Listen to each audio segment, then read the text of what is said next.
शिंदे साहेब. Hello. हा, नमस्कार sir. नमस्कार नमस्कार. फार दुर्दैवी वाईट घटना घडलेली आहे आणि आपण एकाच परिवारातले आहोत. मी कालपासून परवापासून SP पोलीस या सगळ्यांच्या संपर्कात आहे.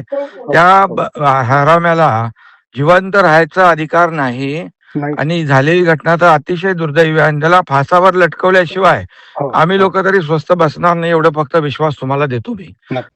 पण आपण आता काय तुम्हाला कसं सांत्वन करायचं हे तर मला फार अवघड वाटतंय, कारण सांगणं सोपं असतं, सहन करणं फार कठीण असतं. त्यामुळे तुमच्या पोटचा गोळा गेलेला आहे आणि अतिशय दुर्दैवी घटना आहे, एकदम माणुसकीला कलंक आहे.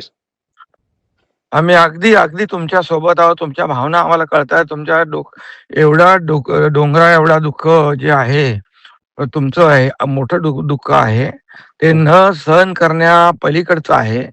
त्यामुळे सांत्वन करणं कुठल्या भाषेत करणं हे देखील मला अवघड जात आहे.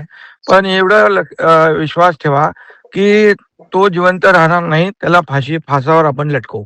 सर, माझं एक म्हणणं होतं, जसं योगी सरकार जसं जे निर्णय घेतात तसं आपल्या महाराष्ट्रात सुद्धा आपल्या सरकारने असे निर्णय घ्यावेत आणि बरोबर सर.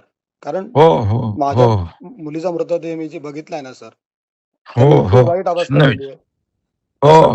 त्या माणसाचाही त्याचे तुकडे तुकडे केले पाहिजे सर.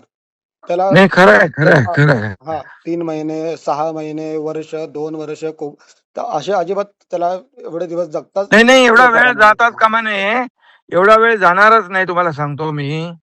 एवढा वेळ जाणार नाही. याच्या मागे स्वतः मी एकदम डे टू डे त्याच्या मागे लागलोय मी.